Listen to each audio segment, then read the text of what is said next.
today we're going to talk about Wireshark. It's an insanely useful tool for troubleshooting and doing security work.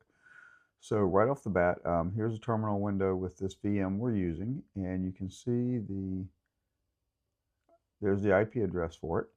So now to start Wireshark, hit your menu, go down to all applications, and then they're in alphabetical order this way, so it's a little easier to find things instead of digging through the menu system they have. Hit Wireshark and it opens up. Now what's going to happen is it's going to start right here, this little area here. You're seeing the traffic across the interfaces. So it kind of helps you if you got like a wireless and hardwire Ethernet. If you got multiple interfaces on this machine, it's going to help you identify which one's got the most traffic on it. If you're concerned about something happening on the network. So first thing we're going to do is go up to Capture and hit Options, and we got all these interfaces checked, okay, potential interfaces, and a lot of these can't go into promiscuous mode. So we're going to uncheck everything except for ETH0. And what this does is that's going to just capture on ETH0 where we can go into promiscuous mode. Now if we start out and just hit Start, it's capturing, and as you can see, we're getting all kinds of stuff on here. A lot of this is, you're going to get broadcast, multicast, and just the machines, the machine talking out, just things that you're probably not interested in. So let's go ahead and stop this. Hit the stop bar or button, and we want to minimize some of this, so we're going to add a capture filter, and these are very useful. So there's two types of filters in Wireshark. You've got a capture filter, which means you can just specify exactly what you're looking for when you're starting the capture. And then once you get done, you have display filters, which allow you to just show certain things of the results that you got. So between those two filters, it's very granular and very easy to narrow down to just what you want to see. All right, so now that we've stopped this, we're going to go back to hit Capture again, hit Options, and make sure that this is still checked. It should not default to anything. But right here is where you put in your capture filters. Now I've already got one in for not broadcast and not multicast. So we hit that and it turns green, which means it's good to go. If this turns red, like see if we just take out the T, it's not complete. So it needs more variable or more stuff in it to make the command complete. So we'll put the T back in and it's ready to go now. So now we're going to hit Start, continue without saving, and we're going to get a lot less packets in here. As you can see, this is very good, right?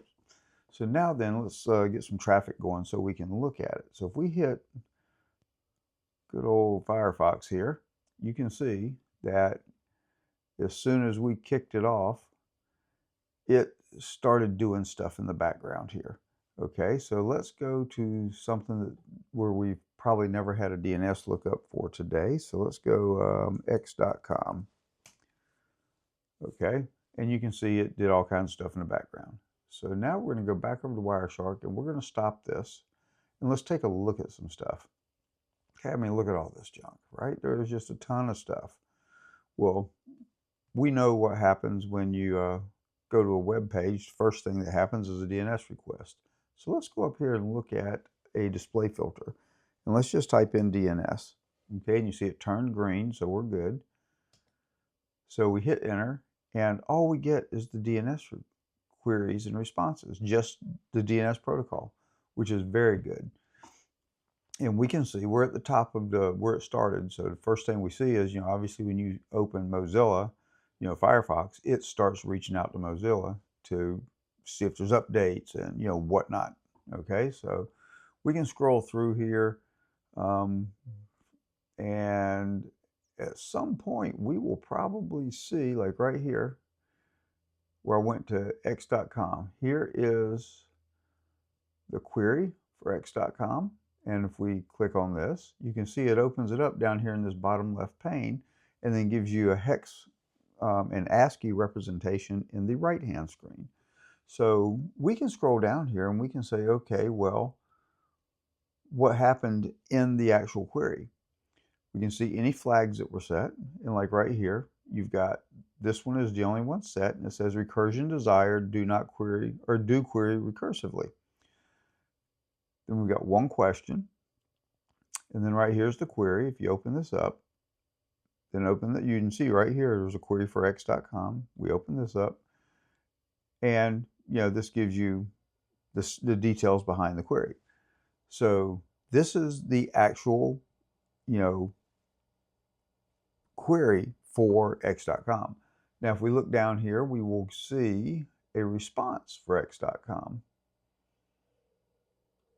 And if we look at this one, you'll see the flag, the first flag is set, response, message is a response. Then we scroll down, you'll see the query, it tells you what was asked. So here you have the question, and a little bit further down, okay, here's the authoritative servers for it. This is, it's telling you who to ask for this query. So we look right down under it, and we got another one. Of course, it has a IP out here beside it. So if we hit this one and we look at the same thing, you're getting the, it's telling you that this is a response. And it's also telling you recursion is desired. And the server is saying, yes, I can do recursive queries. Okay, so if we scroll down furthermore, or a little more, we've got the query. Remember, this is all going to be included. And then here's the answers. And that's the IP address that the browser now has to go to display the web page. So you can see how useful this is, especially if you're troubleshooting an issue or looking at a security problem. So let's get rid of this right here, and you can see, they're kind of color coded in here. This light blue color is the DNS queries. Here's some TLS traffic where it actually started the handshakes and establishing what protocols it was going to use to display the web page. So you can go through here, but you're only going to see so much. Like you'll see some of the, like right here is a client hello. And you only know that because it tells you that that's the part it's handling in the protocol transaction. You don't really get anything in here that's not going to be encrypted at some point because, it is HTTPS ultimately. And then, of course, there's more DNS, with stuff from X or Twitter. And you're going to see a lot of stuff in here that's related to it. Like if you go to a news site like, CNN or Fox, you're going to see just a ton of DNS lookups and traffic to and from all the advertisers that are on that page. So a lot of information here. So let's go over some basic display filters here.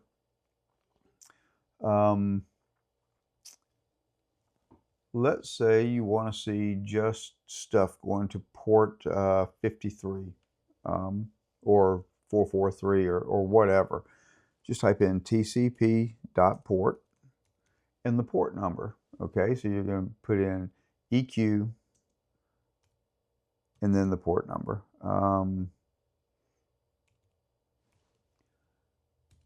Okay, there is just the traffic to port 443. Pretty handy, right?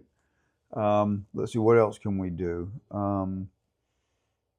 We can see just the traffic from this particular machine that we're looking at, which is, we're going to do ip.source.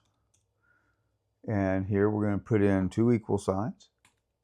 And then we're going to put in an IP address. Now we can put in either a, you can request CIDRs or IPs. So let's put in a CIDR real quick.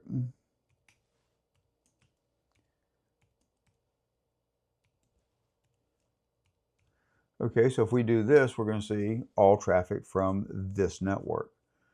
Now, what about traffic to, what's this one right here? Let's put that IP in.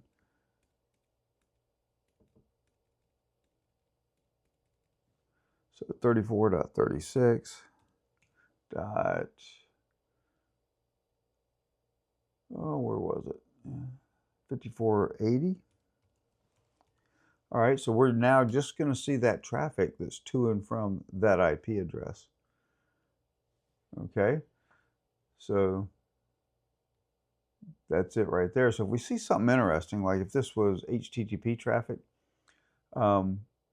we could look at it unencrypted, but this is most likely going to be TLS. So if we just right click it, go into your context menu and then go down to, you got a lot of options in here if you want to get specific, but a lot of the things that we'll do is follow and TCP stream. So it will pull out that particular stream, put it together, both sides of the conversation, and then give it to you. So the red, when it's in red text, it's asking, and when it's in blue, it's the traffic coming back.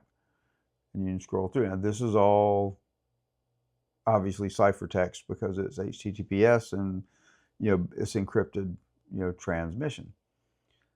But if it's port 80, you would see this, the web, if it's going to a website that's just unencrypted, you're going to see the traffic here. So, but it's a real handy tool to be able to pull the traffic out. All right, so you can look at all kinds of things. You can look at, like, if you want to see what the TCP window size is, okay, you can actually specify, I want to see a window size of X, and it will show you just ones that have a window size. This is handy, like if there's a particular attack where they extend the window size too large or very, very small to, say, do a denial of service attack, or some way to actually crash the stack. And, you can identify things that are trying that are outside the norms. Some other things we can look at is like the flags. So here we got some TCP, and right here, this first one, you can actually see here where it says it's a SYN, then here's the SYN ACK, and then here's the ACK back. So if we look at one of these, okay, here's the SYN. We drop down the TCP, transmission control protocol section, and we scroll down, you'll actually see this section for flags. And if you drop it down, here are your flags. Okay, so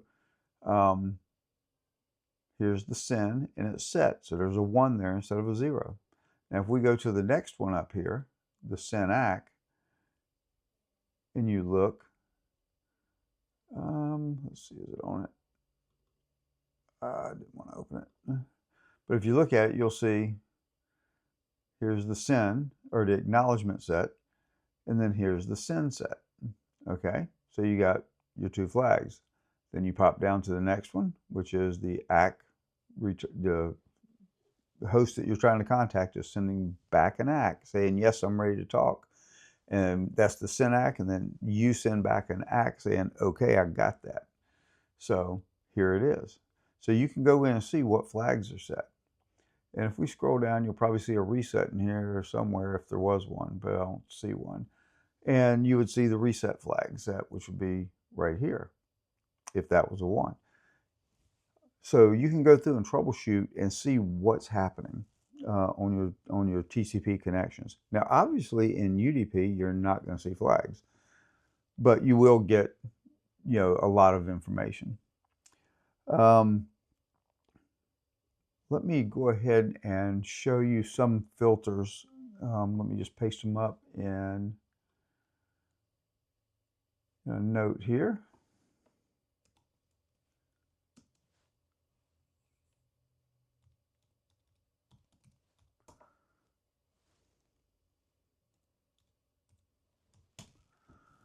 All right, let me copy them.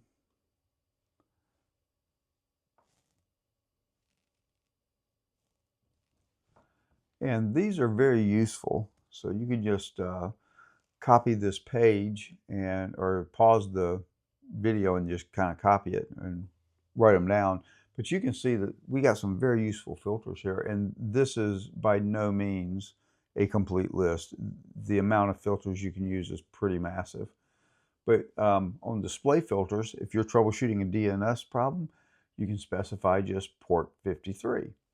Let's say you were looking on a particular port range of a custom app you built, like right here, TCP port range, and just throw in the range. Here's the one we used before, not broadcast and not multicast.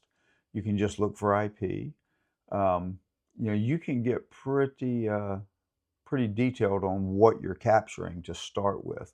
And then once you start looking at what you did capture, then you can break it down even more. So like if you just want to see port 25 and ICMP, you'd use that one right there.